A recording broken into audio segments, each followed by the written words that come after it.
The Christian Basis for Modern Civilization. Thanks to Gary Hitch. Quote, "For more than 1,000 years the Bible, collectively taken, has gone hand in hand with civilization, science, law, in short, with the moral and intellectual cultivation of the species, always supporting and often leading the way." Samuel Taylor Coleridge. Quote, "The foundations of our society and our government rest so much on the teachings of the Bible that it would be difficult to support them if faith in these teachings would cease to be practically universal in our country." Calvin Coolidge. Quote, "The existence of the Bible, as a book for the people, is the greatest benefit which the human race has ever experienced. Every attempt to belittle it is a crime against humanity." Immanuel Kant. Quote, "Hold fast to the Bible as the sheet anchor of your liberties. Write its precepts on your hearts and practice them in your lives." To the influence of this book we are indebted for the progress made to civilization, and to this we must look as our guide in the future. Ulysses S. Grant. Quote, "The current intellectual assault on God in Europe and North America is in fact a specific attack on Christianity, the faith that stubbornly persists in the morality, laws, and government of the major Western countries. Quote, the God they fight is the Christian God, because he is their own God. God is the leftists' chief rival. Christian belief, by subjecting all men to divine authority and by asserting in the words, 'My kingdom is not of this world,' that the ideal society does not exist in this life, is the most coherent and potent obstacle to secular utopianism. The Bible angers and frustrates those who believe that the pursuit of a perfect society justifies the quest for absolute power." Peter Hitchens, brother of C. Hitchens, The Rage Against God. Quote, "When it comes to the millions of small and tedious good deeds that are needed for a society to function with charity, honesty, and kindness, a shortage of believing Christians will lead to that society's decay." Peter Hitchens, brother of C. Hitchens, The Rage Against God. Quote, David Josiah Brewer, "No nation is better than its sacred book. In that book are expressed its highest ideals of life, and no nation rises above those ideals. No nation has a sacred book to be compared with ours. This American nation from its first settlement at Jamestown to the present hour is based upon and permeated by the principles of the Bible. The more this Bible enters into our national life, the grander and purer and better will that life become." Horace Greeley, founder of the New York Tribune and a leading anti-slavery advocate. It is impossible to mentally or socially enslave a Bible-reading people. The principles of the Bible are the groundwork of human freedom. Quote, Edward Everett, president of Harvard University, "All the distinctive features and superiority of our Republican institutions are derived from the teachings of Scripture."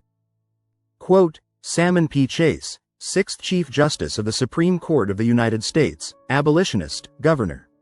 "There came a time in my life when I doubted the divinity of the Scriptures, and I resolved as a lawyer and a judge I would try the book as I would try anything in the courtroom, taking evidence for and against. It was a long, serious and profound study, and using the same principles of evidence in this religious matter as I always do in secular matters, I have come to the decision that the Bible is a supernatural book, that it has come from God, and that the only safety for the human race is to follow its teachings." Comments. Gary Hitch. 1. It is impossible to overestimate the power of Christianity and its holy book to better the world, better ourselves, better society. Through the centuries, blind, ignorant atheists focus on tiny little, out-of-context, excerpts that they do not understand in trying to undo it, but they all disappear, over the centuries, and the Bible and Christianity persist. One atheist flippantly demanded that I tell him what Christianity ever did for the world. I answered. 2. Christianity founded most of the great universities of the world. These schools were explicitly founded by Christian denominations or clergy. Harvard University, 1636, founded by Puritan clergy to train ministers. Yale University, 1701, founded by Congregationalist clergy. Princeton University, 1746, founded by New Light Presbyterians. Dartmouth College, 1769, founded by Congregationalists to educate Native Americans. Oberlin College, 1833, founded by Presbyterian ministers, strong Christian abolitionist roots. University of Paris, Sorbonne, about 1150, founded by Catholic clergy, major center of theology. University of Oxford, 1096, Christian in origin, theology was central. University of Cambridge, 1209, founded by scholars from Oxford, Christian in foundation. University of Northumbria, modern university with roots in Christian teacher training colleges.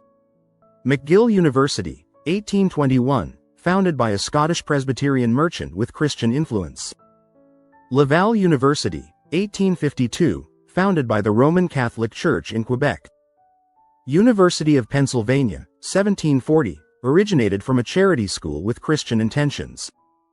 And almost all the great universities of Europe and the West, plus hundreds of schools in Africa, South America, Asia. 3. How many hospitals have atheists built? None that I'm aware of.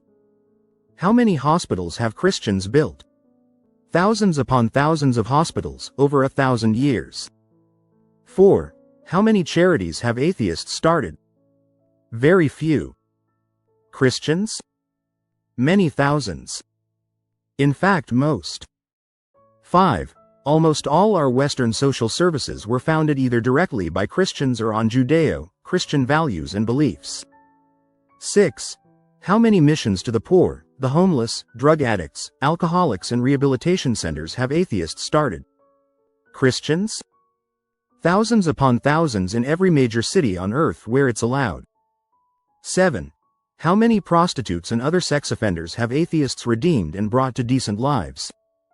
None that I know of. Christians? Millions upon millions. 8. How about service to help prisoners? Atheists? About 2, I checked. Christians? Thousands and thousands around the world, including in atheist-controlled countries where you can be imprisoned just for being a Christian. 9. Human rights? They are all based on Judeo-Christian values. There are no human rights in atheism, and no reasons for there to be. We hold these truths to be self-evident, that all men are created equal, that they are endowed by their Creator with certain unalienable rights, that among these are life, liberty and the pursuit of happiness. Remove the underlying theism and Judeo-Christian values, and human rights go right down the toilet. As we have seen over and over again in godless, officially atheist societies. 10. The development of modern music. Most of the great composers were Christians or from Christian cultures. The same applies to the great architectural developments, a great deal of the great artists as well, like Da Vinci, Michelangelo. And on I could go, listing the amazing and indeed wonderful influence of Christianity and the Bible on the world. Modern atheists know less than nothing of this. What a testimony to the utter lack of education in our schools as to the roots of our rights and freedoms. Daniel Webster wrote, "If there is anything in my thoughts or style to commend, the credit is due my parents for instilling in me an early love of the Scriptures. If we abide by the principles taught in the Bible, our country will go on prospering and to prosper. But if we in our posterity neglect its instructions and authority, no man can tell how sudden a catastrophe may overwhelm us and bury all our glory in profound obscurity. If the power of the gospel is not felt through the length and breadth of the land, anarchy and misrule, degradation and misery, corruption and darkness will reign without mitigation or end, indeed, exactly as we have all been witnessing over the past few decades." Thanks to Gary Hitch. Additional comments and clarifications are mine. Thanks for watching. Please like, share and subscribe, and comment below if you agree or would like to add your thoughts. If you would like me to respond to your comment, please make a level 1 comment directly below the video. I will respond to all polite level 1 comments even if it takes me a while, due to other commitments.